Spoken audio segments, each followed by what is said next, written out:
Welcome to the Dysfunctional Podcast, where we talk about cars, bullshit, and cars. So let's get going. All right, today we have guest B5_scat, which is hilarious because we were just having a conversation about the underscore. What up, B? What's up? How you guys doing? I'm doing well. So what the hell is the deal with this underscore? I mean, I have an underscore, and it doesn't make any sense. I think everybody just finds a way around the system to put an underscore, and then you can have the same name or something as somebody else. Gotcha. I think that's what most people do, or the people that do double underscores, you know. That's just a to, thing? just to mess up with you. Yeah. What? Just to mess with you. I mean, I've tried to get the verified profile as a joke. That went nowhere. I wouldn't even know how to do that. You can apply for it. It's Really? Yeah, I think if you go somewhere in here. I don't know. I don't know how to use Instagram. I think it's bullshit. I'm on Instagram on my computer. I'm going to find it out. I don't think you can do it from your computer. What? Yeah, it's pretty limited, the stuff you Pointless. can do. Oh, well. But, yeah, let's hear about your car. What do you got? Well, I have a 2018 B5 Blue, hence the name B5, Scat Pack. Ooh. Any mods? I'm on airlift suspension. I have universal air bags with an airlift 3P control system, and I actually use the AccuAir Endo CT tank with the compressor built in. How do you like that? For quiet purposes, it is by far the quietest compressors on the market, I would say. You even without the car started with it just in on mode and the compressor running, you could stand behind the car and barely hear it coming from. I mean, it also helps that I have the compressor and everything underneath my trunk liner in the spare tire well. Yeah. But you really can't even hear it. Huh. Now, what was the reason why you decided to go with bags? I mean, I just went for bags just for the look purposes. I like the lowered look. I was on iBox Pro Kit for a little over a year, and I just felt like it was time for a change, and I saw the opportunity, so I decided to do it. Nice. Now, is it performance oriented or just looks? Just cosmetic, I would say. I mean, performance-wise, you need a different setup than what I have, I feel like. Yeah. Because the current situation is that the bags are very soft, obviously. Yeah. So the ride is very soft, very comfortable for general driving around. The car is my daily, so it works out great. Mm-hmm. But if you're really racing it or driving it hard, you hit a dip and you feel it. You feel it scrape a little bit, but not the greatest thing to do all the time. But well, I was trying to think. Can you could you go drag racing with bags? I'm assuming so. I've seen a couple people on Instagram and whatnot that had pretty fast, Chargers and Challengers, Hellcats, Scat Packs, whatever. Yeah. To get to race them on bags, but not too many people do it. I believe you need to have the coilover bags so that you can adjust the dampening. I'm not positive on all that. So they make like helper springs bag. I believe it's like more of a shock. And right now I run the universal bags, which a lot of people use for these cars. Yeah. They just swap out from the springs. So you take the springs and everything out, and they come with their own brackets and stuff, and you just mount them in place of the springs, and the shocks stay the same. But you can actually get new shocks and have adjustable dampening on the shocks. That's interesting. So you get like the best of both worlds. Yeah, it kind of it helps you stiffen it up a little bit. Mm-hmm. Nice. Do you have anything else done? Nothing. I have catless midpipes, and I run it with a taser, so I have track mode and stuff like that, so I can open up the active exhaust valves. Oh, okay. So those all cosmetic stuff besides that. Those things came with active exhaust? Yeah, I believe all the Chargers, Challengers, at least the new body styles, have an active exhaust valve that mostly stays closed, except for when you first start it, cold starts and stuff like that. And the different modes tell it when to open more or open less. And I believe from what I've looked up and what I've heard, track mode keeps it open all the time, so there's a little bit of a louder Yeah. rumble. I wonder if the Durango had that.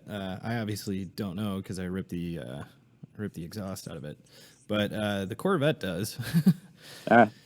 I wouldn't know if the Durango. I would assume so because I mean, it doesn't differ too much from the cars as far as the SRT Durango at least. Yeah. Well, I mean, now I've got a remote, so I just open it up and it's straight from the catbacks. It's disgusting. Great for the environment. Actually, it's probably better for the environment because I have no cats.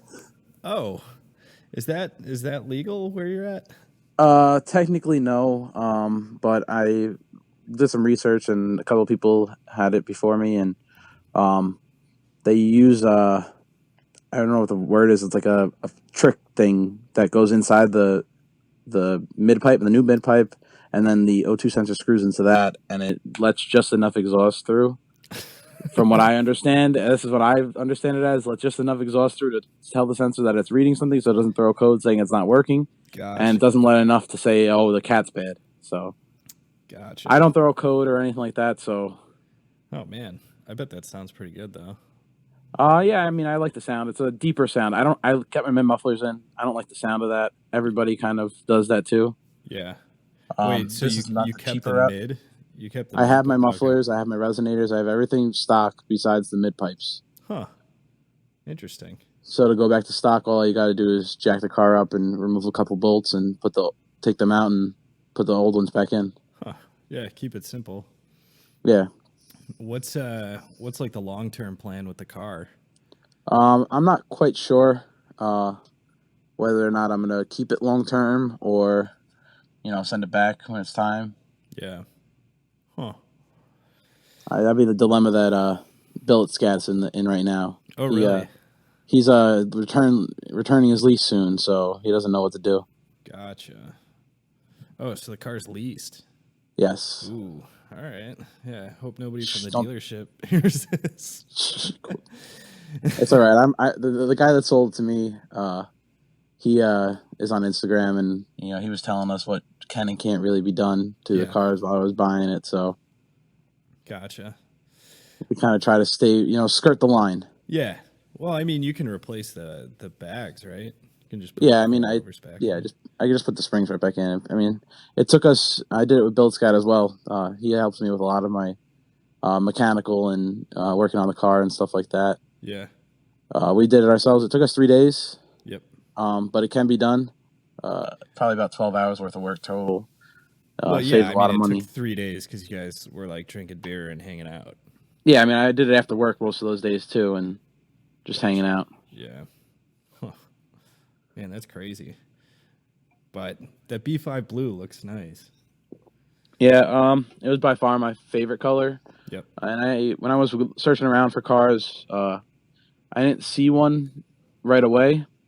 I actually was almost closing in on a deal on a Plum Crazy Scat Pack. But then they didn't want to come down on the numbers enough, and it just didn't work out. So I went back to searching, and the next morning I found this car, and I drove a little further away from home.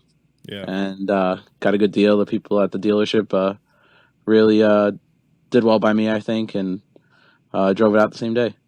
Wow. Right off the showroom floor. Dude, that's sick. So are you in a group of like a crew or a group of guys like in your locality? You're on the East Coast, right? Yeah, I'm based out of Long Island, New York. Nice. Yeah, I mean, I'm part of a car club, and we kind of hang out sometimes with those guys. Mm-hmm. And then I also, have some other friends on the out, that we just hang out with, and go grab dinner one night, grab something to eat, check out a meet or not whatnot. Yeah. Yeah. What's the car culture like in Long Island? It's a little bit different than what it used to be, kind of thing. It's a lot of younger guys, and people like to do dumb stuff all the time. Yeah. And it gets the cool meets and the nice meet spots that everybody used to have to hang out in, kind of just blown up, and you really can't do that too often now. Yeah. I was at a meetup It was Saturday night? No, Friday night. And it was the same thing. You know, Chicago is kind of an interesting spot. Things are changing. And, you know, I'm hanging out in this parking lot with a bunch of people. You know, the way I see it is if you give cops respect, they'll give you respect. Mm-hmm. And, you know, these kids are just standing out there blasting music, doing donuts, you know, revving their engines.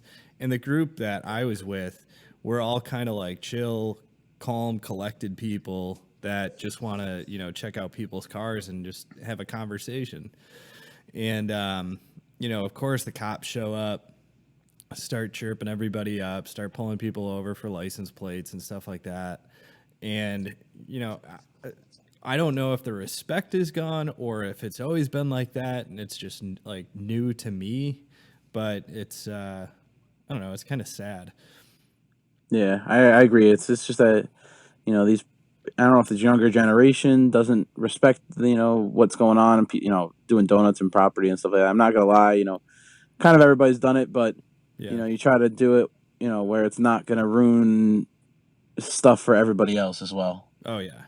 Because everybody's kind of having a good time hanging out at these meets and whatnot, and then you get one guy that starts it, and then 15 people follow, and next thing you know, 15 cops are rolling in and kicking people out and pulling people over and writing tickets, and that's not enjoyable. So no, not at all. One of the first times I went to the streets of Woodfield was this year, and it used to be like a big spot for people to meet up. And I showed up, and there were cops everywhere. And I guess some dude in like, they said it was like a Volkswagen Golf was just doing donuts. And the owners used to be like completely cool with it because nobody was around. They'd get, you know, like a late night crowd coming into the shops and stuff and buying stuff. So it was good for business. But, you know, when everybody was chill, just car parked, nothing crazy, it was all right. But it seems like when people start doing dumb stuff on private property, then that's when the cops get called. absolutely, because you know you're destroying these private property. People, you know, they have to pay for that. Yeah. You know, doing road repair and whatnot is not cheap. Yeah. And they don't want to do that. And excessive noise for the, you know, if you're in a neighborhood or, you know, near a neighborhood. Yeah. Well, I mean, not only that, but that guy's doing a donut and all of a sudden blows a tire and you get a piece of steel that goes flying into some chick's face. And, you know, now you have to deal with, you know, the insurance claim and you know they're going to sue everyone. So, yeah, they're going to throw everything at the wall and see what sticks kind of thing. And the business is going to get that because they're, you know, they were open in their property and all this stuff. Yeah, they allowed it to happen, right? Yep. Oh, man. That's a complicated issue. That's the time that we live in right now, and it's sad. Everybody kind of just looks for the lawsuit, and everything like that. Yeah, I mean, there's some circumstances where it makes sense, and some where it doesn't. Oh well, but what else do we got on the table here? Let's see. Did you see that new, what is it, the 426 that's coming out? The crate motor? Yeah. Yeah, I've seen it. I mean, it's definitely going to be a cool motor if people are going to start seeing them. I know there's a couple people out there that stroke the motors out to that and stuff like that, but it's going to be cool being able to just see them, swap them in, drop them into anything. Dude, that's going to be disgusting. Don't they say that you can only put that in a pre-1970s car or something? I think it doesn't meet emissions. That's the thing. So you need to have it drop into a car that's not doesn't have to meet the inspection requirements, I think. Gotcha. Okay. I'm not positive on that part, but I'm pretty sure, because I know that like a lot of parts you see and stuff like that. Oh, for off-road use only, not for you know driving around town for. Yeah. Well, just because every state's different, right? Yeah, that doesn't help. And then the EPA stuff. Yeah, I think that's more like it. They've since the 70s they come a long way with environmental protection and stuff like that. It just can't have an OBD2 port. That's it. Yeah. Whatever. Something like that.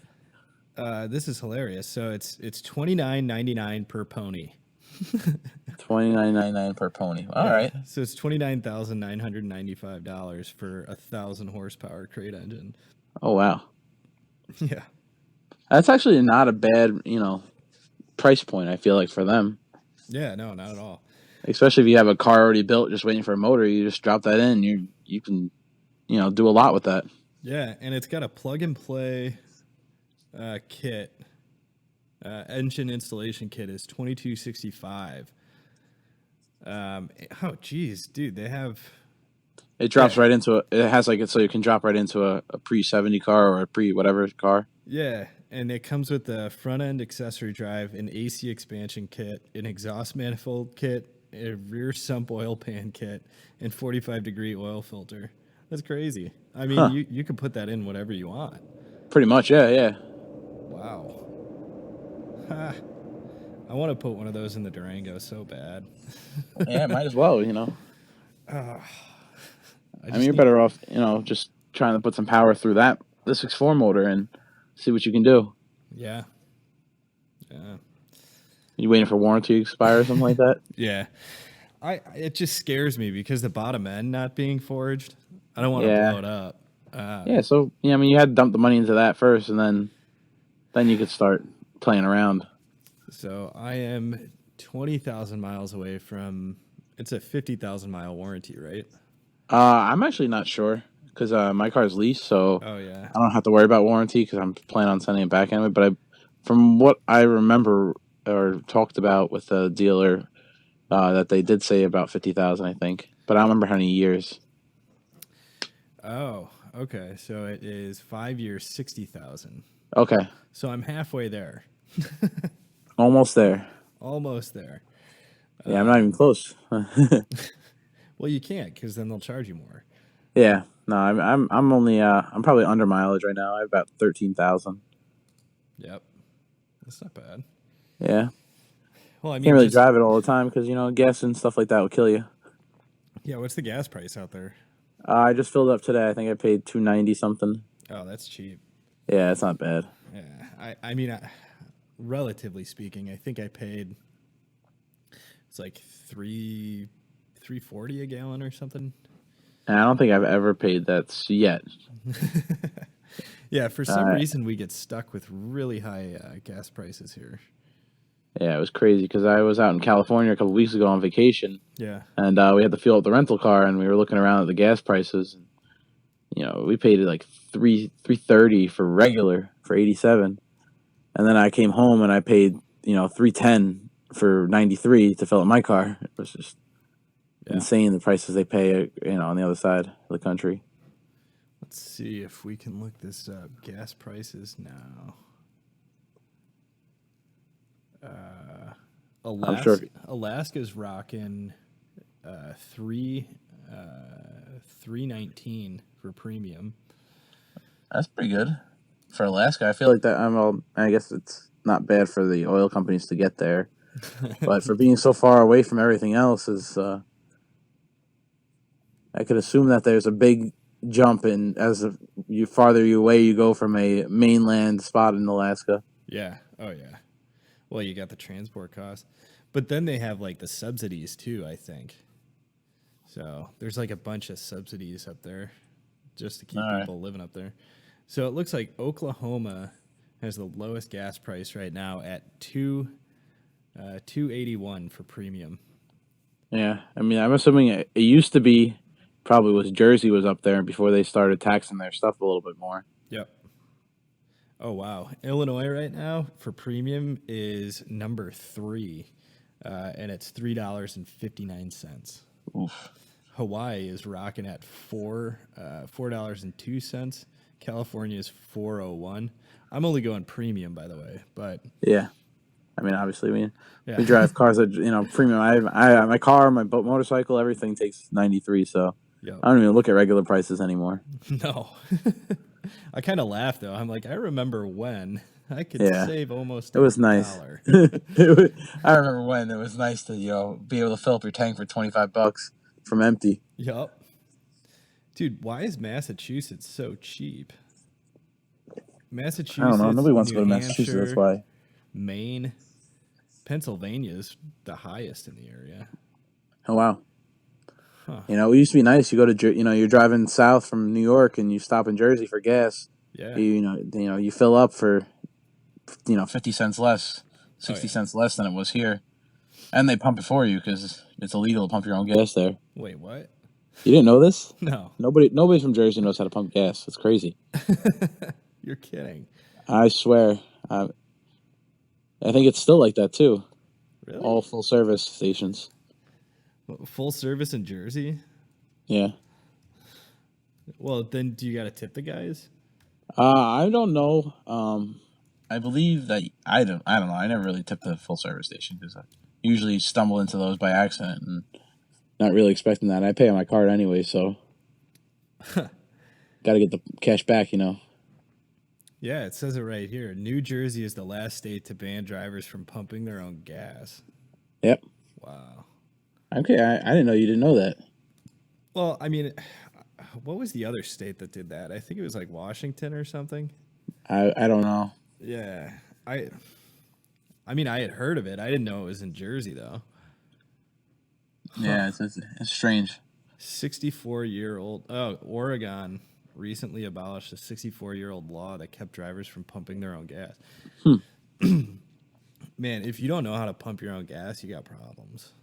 I know. I have some friends from New Jersey, and they come to New York, and they're sitting in their car for a couple of minutes, and then they remember and they have to jump out and pump their own gas or something like that, or You're kidding. people that never pump their own gas and they don't even know how to. Like they're like, how do I do this? And, oh man, wow. Okay, so there's actually a Reddit post on here. Fellow residents of NJ, do you tip the gas station attendant for pumping your gas? Oh man, that's funny that like this is a question. yeah, I don't know. It was crazy when it was so cheap, so I didn't even know how it was so much cheaper than prices here, so I don't even know how you justify paying a person to stand there and pump gas. Yeah. When the prices are. Well, I mean, if it's full service, do they like ask you if you want your oil checked? I never had that. I mean, that's a real old school kind of thing. I feel like. Yeah. Well, I mean, I guess clean your windows and stuff.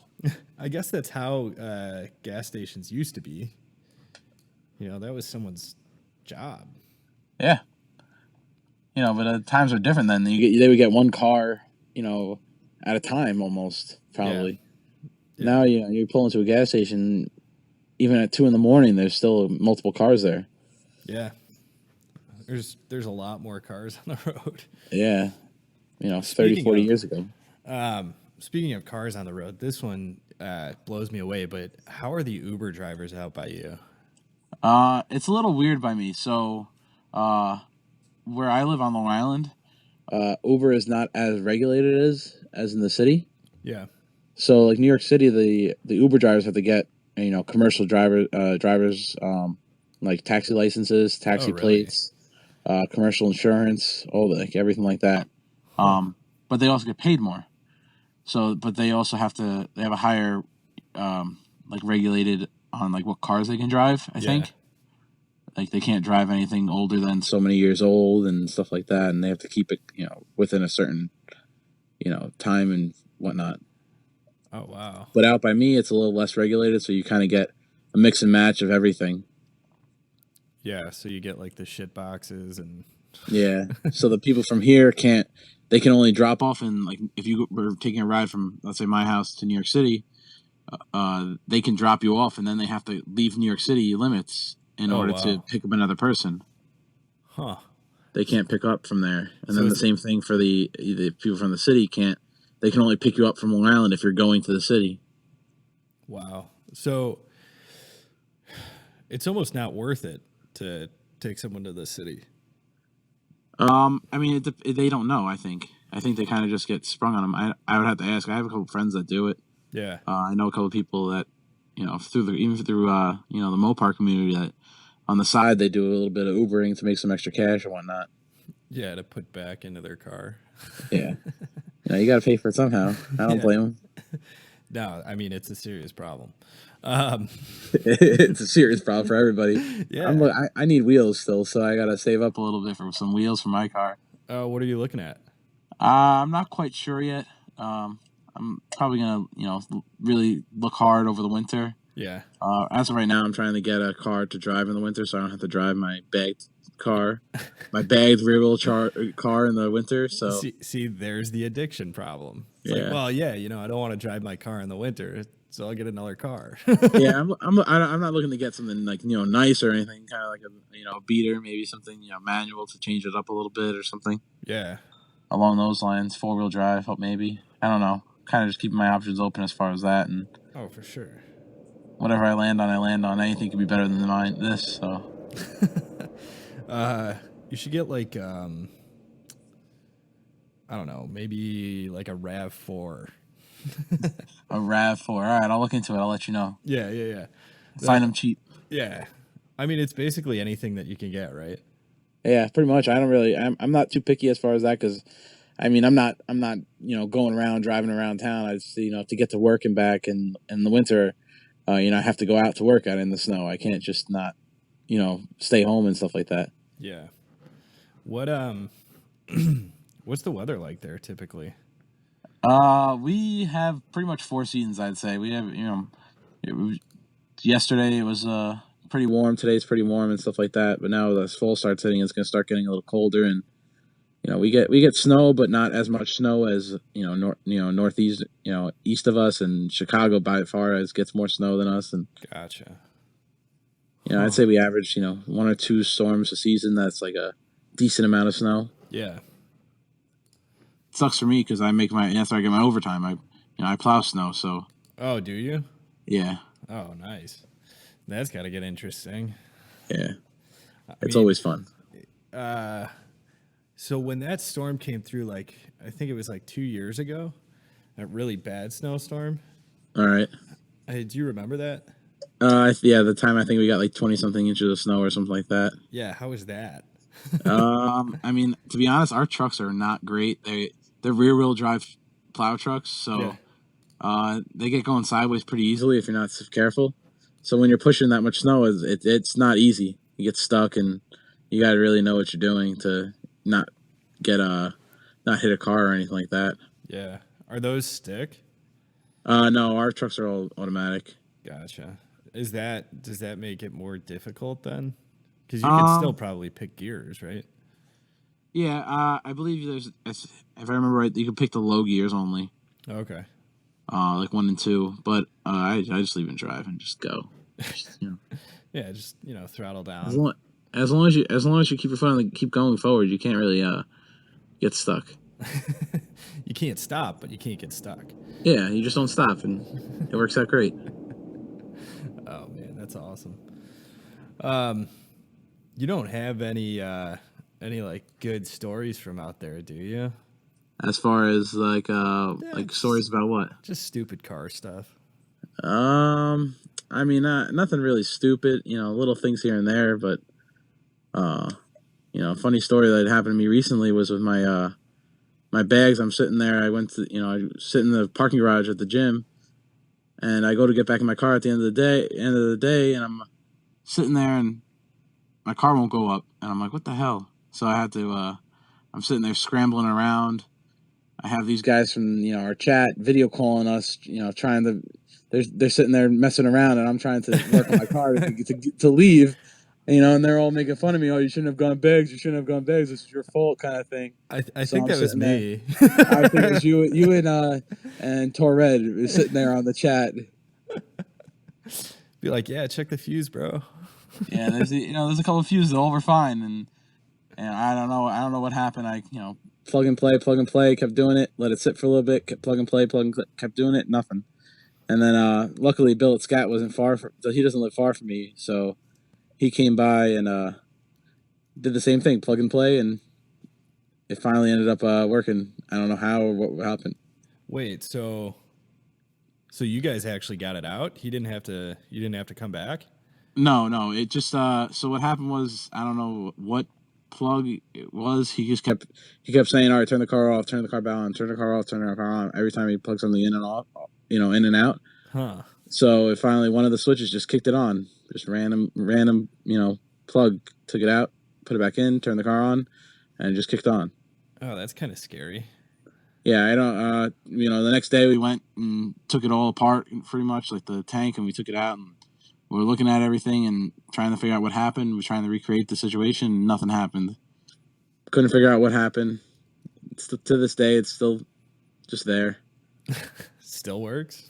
Yeah, I mean it works now. So we added a fail safe if I needed to. We can end up. I added a fill nipple to fill up the tank with like a compressor if needed. Okay. Just to get enough pressure to raise the bags and whatnot, and get home until I figure out the issue. I mean, I don't know bags. I guess I know how they work, but so like, let's say you were to, charge your tank, you have no pressure, your stuff won't work, and you use the Schrader valve to fill it up. Will it last the entire way home? Like, will you lose any pressure? So what it is the tank fills with the pressure, and it has a control unit that divvies the pressure out to each bag. Yeah. So depending on what pressure you're running, just for argument's sake, 100 psi in a bag. So once that fills up to 100 psi, the extra air gets released through an exhaust valve. Oh. So once it gets filled up, it unless you have a hole in the bag or something faulty with the bag itself, it should stay around that 100 mark. Oh, okay. Give or take a couple psi or whatnot. Yeah. So if you end up, keeping it at that, as long as it's not a far distance, it shouldn't have an issue. Mm-hmm. The control unit usually tries to keep it there. So if you have if the pressure in the tank is enough to, kind of regulate it, it'll pump a little bit more in or take a little bit out just to get it back to that 100 what it's supposed to be at. Yeah. It's constantly monitoring the pressures. Interesting. So do you have like a iPhone app for that? There is an iPhone app, but I don't use it. It's not the greatest. Yeah. So what I use is there's a little, looks like an old school iPod kind of thing. Okay. And it has a couple buttons on it, and has a digital screen with all the pressures for each bag, and you can individually adjust each bag if you needed to. Huh. That's pretty sweet. Yeah, no, it's pretty cool. Like how it works. I it's not ran properly right now. I kind of have that wire for the controller just running through the middle of my car from the trunk. Yeah. But eventually I get around to that. Maybe next year. Well, I like that idea because if, you want to change a wheel, you don't really need you could just use a jack stand instead of using a jack. It goes up, but not that high. Oh. You're still limited to as far as how much pressure you could put in each bag. Yeah. They all have different ratings. Uh-huh. Like different companies have higher ratings or lower ratings as far as how much pressure you put in, and you're still limited by the shock. Yep. It can only expand the shock so far. Yeah, that's a good point. So, but underneath my car, if I go all the way up, to all the way down, it's probably a good 4 or 5 inches. That's quite a bit. I never actually measured it, but. Oh man. So, I want to talk about trucks a little bit, but specifically because I really want to get this thing if it comes out, the T-Rex. Oh, the new the supercharged one? Yeah, so it's the like the Ford Raptor of the Rams. Yeah. That would be when it comes out, or if it comes out, I don't know. It's been talked about for how long? Since that would be 2016. Yeah. Dude, this thing would be gnarly. It'll be a Raptor killer for sure. Oh yeah, 707 horsepower, supercharged. I'm sure. I don't think it'll be 707. No. I think they're going to change it up and try and have more torque because it's a truck. And I believe there's a couple of people, actually in the chat. I think STL Speed had mentioned something about it because he's probably interested in one too. Because he just is. That's how he is. Yeah. So he'll just try and he was trying. I think it was 650. He said, or somebody said, Yeah. is more a realistic number. Well, I could see that. I mean, the Raptor was pegged at 650, right? I believe, the old Raptors, the V8 Raptors, the new ones aren't. I don't believe. The EcoBoost. Yeah. Yeah, those things are dumb. Dude, that would be awesome. The one thing I don't like about the Raptor, though, and I feel like the T-Rex is going to be the same thing. Like, I would like to have this. The Raptor's cool, but I would like to have a T-Rex. And if I did that, it's good for pretty much one thing, and that's going off-road. The towing capabilities, because the suspension and everything is just not great. Yeah, I agree. I mean, we'll have to see. You have a beast of a tow vehicle already. Yeah, but what's going to tow the Durango when I put the Hellcat engine in it? Yeah, you drive that to the track. It's all right. Yeah. I did that once. They'll love that. Oh, man. Huh. So, if you could have any car, what would it be? Any car. All right. I got to think about that one for a minute. Realistically, for like an average thing, as cool as a Hellcat would be for, an average daily driver kind of car, I don't think I would go that route. Yeah. If you're looking at realistic numbers, trying to keep it, relatively priced, I would love to get like a track Hulk or something like that. Cause you get like the best of both worlds with that. Yeah. But, cause you get the all-wheel drive kit, you can drive it all year and you can, whip out anything on the road. Yeah. From a stoplight to stoplight kind of thing. But I'm not a huge fan of exotics. I'm a big McLaren fan and stuff like that. For aesthetic wise. Yeah. I had one behind me on the road, and it's just a cool car to look at. But yeah. I don't know about owning any of those cars. What to do with them? Like I would feel bad like parking it. Driving in New York City or Long Island. The roads are absolute trash and. Yeah. Dude, I mean, I said that last time when I was on here with Warriors, and just scraping the shit out of the bottom of my car constantly in the Corvette, and even in the Durango. I watch myself all the time with potholes and stuff because I got lowering springs on it. Mm-hmm. Like, oh my god, I could I could lose a wheel in one of those. Yeah, I mean, I as far as like that's the worst that can happen is losing a wheel. Cracking a wheel because these Dodge wheels are expensive. Yep.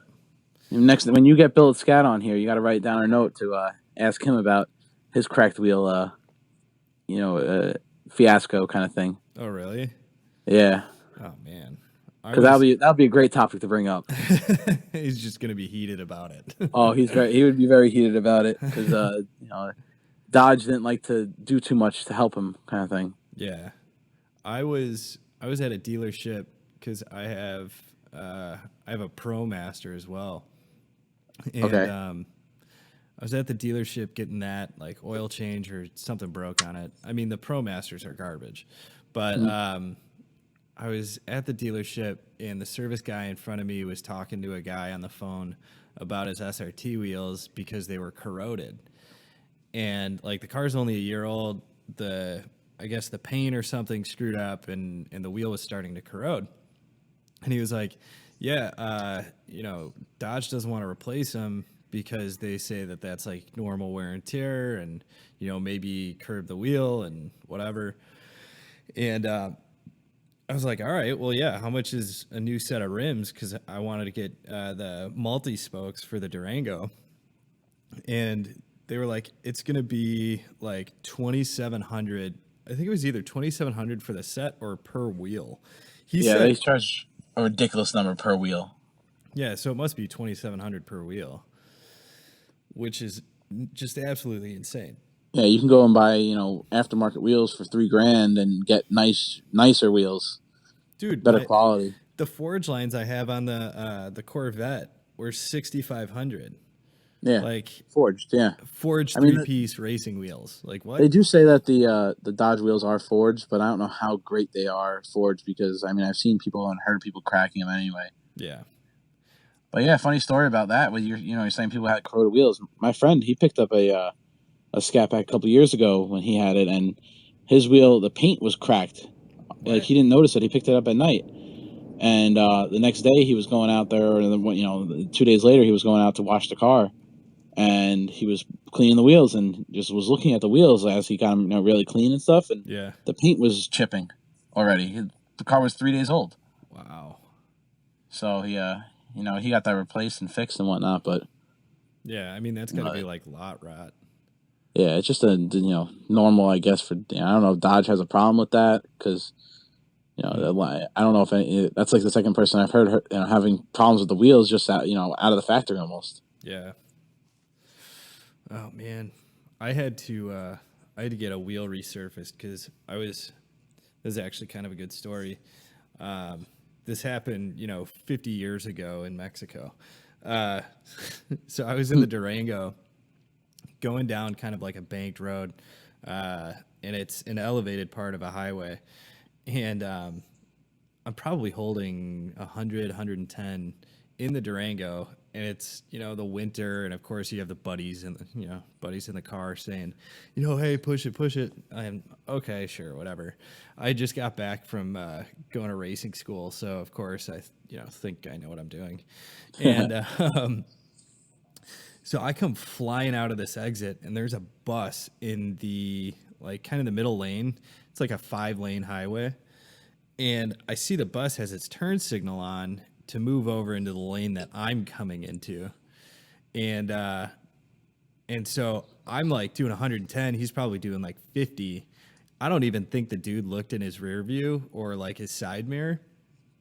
Did a double lane change and pinched me up against the shoulder. And there's only a jersey barrier and the bus closing in on me like a V, and the shoulder's starting to end, and it reduces down to 1 foot. So I just punch it, and I kick the right side of the Durango up on the jersey barrier, and I'm basically holding the car sideways on this barrier. And fortunately, because it was snowing, there was enough ice packed up that it actually lifted the car up pretty well without causing any body damage. But it just destroyed the front passenger side wheel. It just chewed the whole thing up.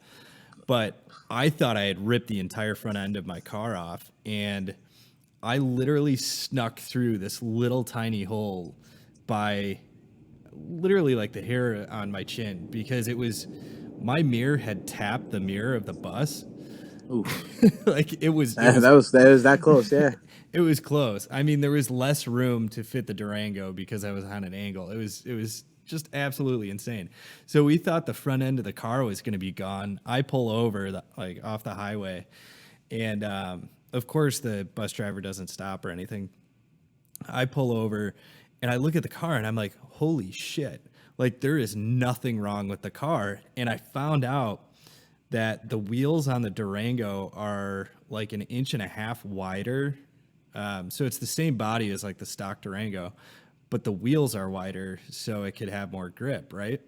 Mm-hmm. So they stick out from the body. So when I cut the wheel a little bit to get up on top of that jersey barrier, the reason why the front end didn't get destroyed was because the wheel just stuck out a little bit more.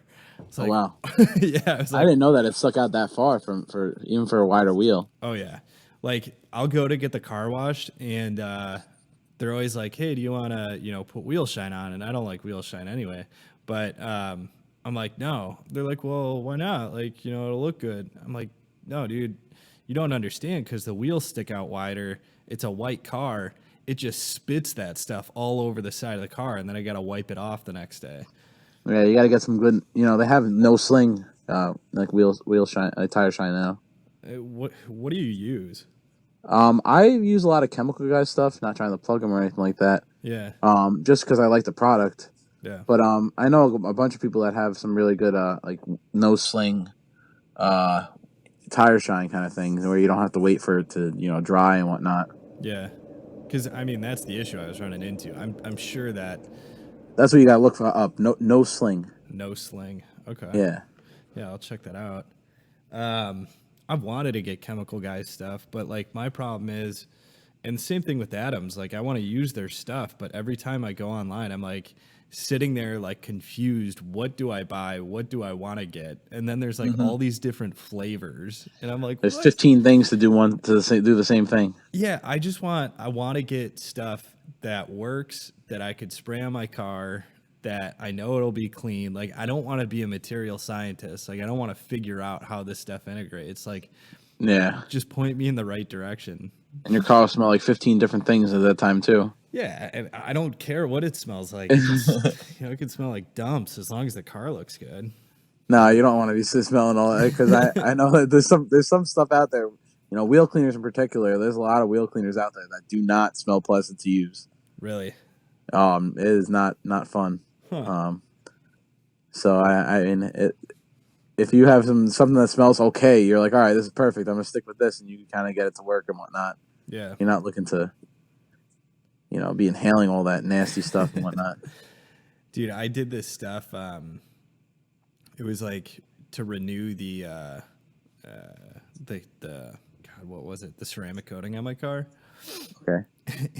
And like reading the bottle on that stuff, like what is it? Silica or Yeah, it's like SiO2 or whatever it is. SiO2, and it says it's like super dangerous.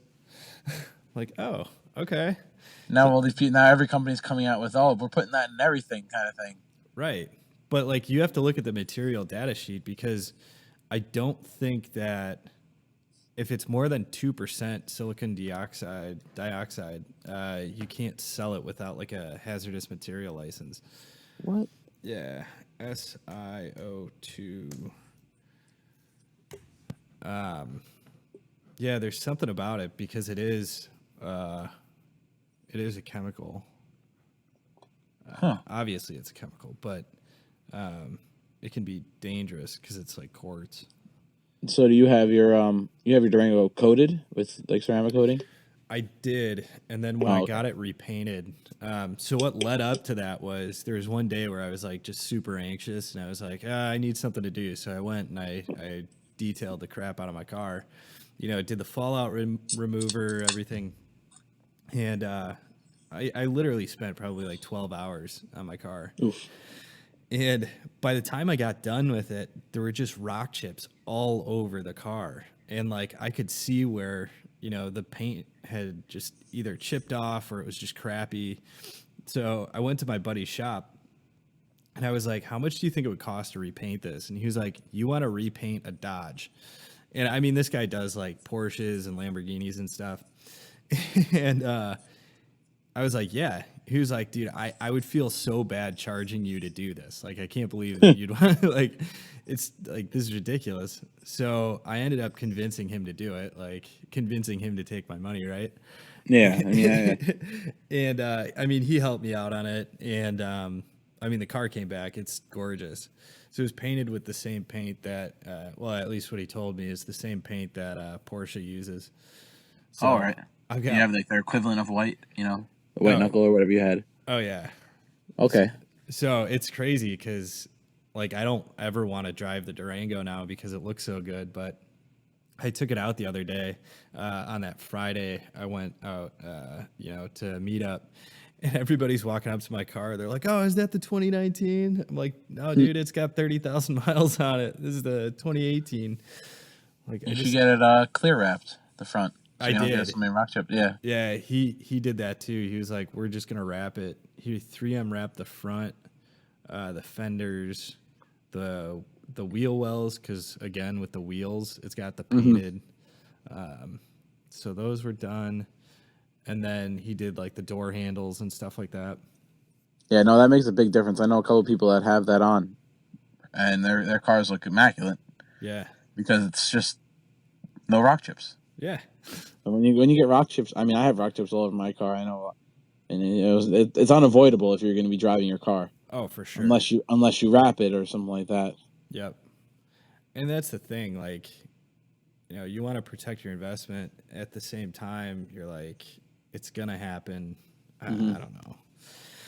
I know what bothers me the most on my bumper is I had those when I took my car home, it had the banana things on it, like the dealer's just leaving on. Yeah.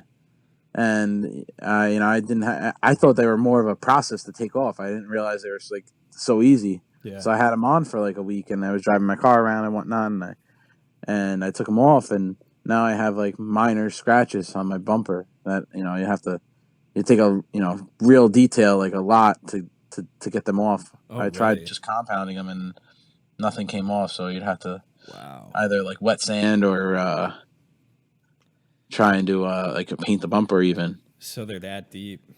Yeah, I mean you feel them with like fingernail, like they say, like fingernail deep is like really tough to get out. Yeah. So I mean it's not just like minor scratches. What? That's why I hate people that What's the ride deal? around with them. What's the deal with that? Like, it looks. Don't get me wrong. It kind of looks cool. No, it doesn't. I mean, I drive a Durango, so I can say it looks cool. I don't have one, so. I mean, I don't know what people's obsession with them is. I mean, it clearly says right on them to be removed by dealer. So I don't know why dealers just somehow started just leaving them on, getting lazy kind of thing. Well, yeah, they And probably now, just don't know or care. and from what I heard, now people like if they don't have them on, they bitch. What? The dealer Yeah. does? No, they bitch to the dealer, the people. What? Saying, "Oh, I wanted the yellow things. I wanted the yellow things. I wanted the yellow things." I'm like, really? Like, they scratch your car. Like, Yeah, dummy. when I see people now that have them on, I tell them I'm like, yeah, it's gonna scratch your bumper. It's gonna scratch your bumper. Wow. Or yeah, it already has. Yeah. What? Dude, that's So when silly. I see people that just like brand new car, you can tell it's brand new, with no has like nothing else going on, and just temporary registration and stuff like that. So you could tell the person just bought it and they still have those things on. So I feel obligated to tell them. Yeah. How do It's you just take too them little. off? It's too little of like the push clips Really? on each one on the bottom. Yeah. So they're made to come off. Yeah, I mean they were there for shipping purposes, I believe. I believe when they first started shipping this body style with those bumpers, I guess the way they strap them down or something, Well, it was cracking the bumper or it was scratching the bumpers already. It was So probably they put when that they on. were in transport, like when they pull them down a ramp. Yeah, They didn't want to scratch it. yeah, they are sort of low cars already, so I mean I could see that. Yeah. Wow. Oh man, And now you got people just putting them on just for fun. that's dumb. Did you see that the wide bodies are gonna have pink ones? Oh yeah. Yeah, I saw that photo floating. I don't know if that's true or not, but God, I hope so. I hope so. So people take them off. Yeah. I mean, the easiest way to do it is just to have the dealers take them off and just say that they can't be driving off the lot with them. Yeah. It doesn't matter what the customer says, kind of thing. Yeah. Good luck. If I worked at a dealer, I would make sure I would take everyone off as soon as I got them off the truck. Yeah, and then just like destroy. Throw them all. Yeah, burn them. the way they should be. Now, I mean, is the reason why you don't like them because they scratch the car, or you just think they're ugly? I don't like the look. I think they're ugly. I mean, I had I had them on for a week just because I thought they were more of a pain to take off, kind of thing. Yeah. So one day I was sitting there. I was actually at Bill's cat's house, like chilling, and I just like I'm gonna take these off right now. Like I went underneath and I looked at them. I had a screwdriver in my hand. I was ready to like unscrew something from under there, and then I'm like, wait, I just need a little pry tool and pry them right off. Yeah. It took 3 seconds to do each one. Well, yeah, you just take a screwdriver, right? Just pop the pin out. I guess you could use that. I use the little pry tools, the plastic ones meant for trim and stuff like that. Gotcha. Well, that's I because find you're, those. yeah, you know what you're doing. Yeah. Dude, I'm looking Plus, at it's these nice things. it's nice that Bill's Cat has all these tools and stuff like that for me to use. Oh, nice. Yeah. This is from Jalopnik. Jalopnik? Yeah, Jalopnik. Driving around with these yellow protectors is like keeping the styrofoam protector on your television after you removed it from the box. Yeah. Dude. It's like the same thing with like the little like clear on your cell phone or something like that. Yep. The little plastic that people keep on. I just can't stand it. That is silly. I just wish the dealers would just take them off. Yeah. What the hell, man? What are you looking at now? Well, no, like people are selling these things on eBay for I know. $100. I gave mine to somebody because I knew somebody from the Bronx actually, and they keep them on because they have a whole like theme with the yellow going on. Yeah. And they keep them on because, especially in the Bronx, the roads are really bad and they're very hilly. So you bottom out all over the place. So, they use them for functionality. So I just gave them to them. Like, I could sell them for $100 now. I'm like, oh shit, I should have kept them. Yeah. Oh my god, dude, that is hilarious that people are selling these things on eBay, and there's like aftermarket versions too. Yeah, I know. People should be slapped. Oh well. Yeah. I mess around with a couple people all the time. One of the guys I talk to all the time, I tell him, take them off, take them off, take them off. He doesn't live too far from me. I said, one night I'm just going to, go over your house and steal them and never give them back. Yeah, do it. Jeez. Oh, man. That's stupid. I mean, I guess... have you You're seen... lucky that the Durango don't come with nothing like that. Otherwise, people be driving around with those, too. Oh, man. Yeah. Don't even get me started about the front end of the Durango and how they hoard that thing out. Yeah. I mean, they look at the Trackhawk. You spend $100,000 on a Jeep, and you have a Jeep that looks exactly like a $30,000, whatever. What is it, a Trailhawk or whatever it is? Like, yeah. The same emblem in the back and everything. Yep. You just have different color calipers. Usually, like a big deal. Unbelievable. I priced one out when I was looking at the Durango, and it was going to be $104,000. And I looked at the dealer, and he was like, all right, cool. Yeah, like, let's put this together. Let's go. And I look at him, and I'm like, dude, I'm never going to spend $104,000 on a Jeep. On a Jeep that literally is exactly the same. Like, even the steering wheel, like little things like would be nice to have like a Trackhawk logo in the steering wheel. Yeah. No, they put just, it says Jeep. Even the SRTs at least have SRT in the Jeep in the steering wheel. Yeah. The Trackhawk is such a nice car, but they, as far as it's fast. I've been in them. I know a couple people had them. Yeah. And they're just nice cars, but they're not there. They're not. I feel incomplete. Yep. I'm gonna price this thing out right now. So my buddy has a Range Rover Sport SVR, and it's 100. Let's see, it's 114,000. But you're also getting a Range Rover. The dealership's going to do whatever you want. They're going to help you out. Base price 114. And granted, like the top end of the Trackhawk's 104, but you could probably get an SVR for around 100. Yeah, somewhere in between. You split the difference there easily. Absolutely. $10,000, you can split that, or you can get closer to the $100,000 mark if you need it to be. Well, and then because they're gonna, you put a pulley on this thing, and all of a sudden you're at like 650, 700. But yeah, I mean, it's just disgusting. And then all of a sudden you're driving a Range Rover, and you're not driving a Jeep. Yeah, like, I don't know, man. They really missed the ball with those, as far as like little things here and there. Like with the motor, I mean, obviously the motor's there already. They're not going to worry about that. Right. It's quick with the all-wheel drive, but a lot of people, the transfer cases, I think they have a lot of problem with. Really? I know I had a friend that blew the transfer case in a Trackhawk. Yeah. Just because so much power going to four wheels, and there's nothing you could do. Yeah. Yeah. Dude, I know I heard about that with the Demon, but the God, yeah. That's a lot of torque. Yeah, they put so much into the Demon, and making it, exclusively Demon, and they could have done stuff like that for Trackhawk, for the red eyes and all the other things here and there. Yeah. But no, they just now they're even the Durango SRT, they're whoring out all these parts. It's all options now. Well, yeah, it's I think it's a $2,500 option. You can get the Durango SRT Durango front end on like any Durango.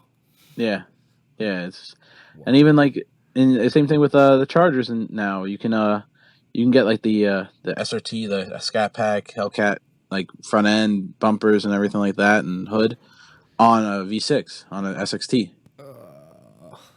I don't know how much the option is, but I know it's an option now. It's like a super track pack option, they call it.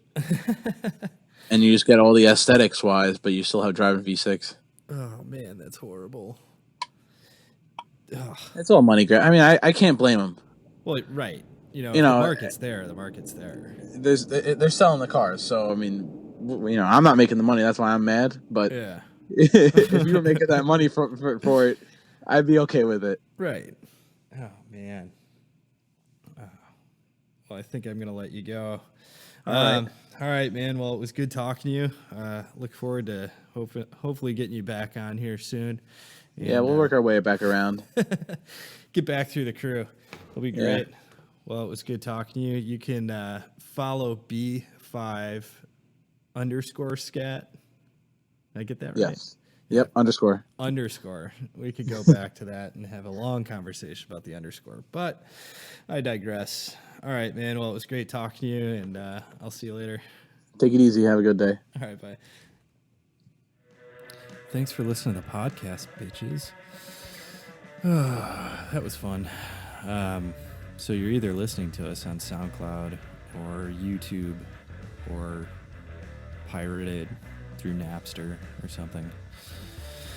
I'm still just sitting over here talking to myself probably, but it makes me feel good. If you have any need or want to be on our podcast here, feel free to hit up SRT Warriors or myself at polarbear_SRT. I'll put you on the show. It'll be great. You can talk about cars, talk about your life. You can talk about pretty much anything you want. The only thing we won't do is politics. But we'll still fuck with that. Whatever. Take care. Have a good week.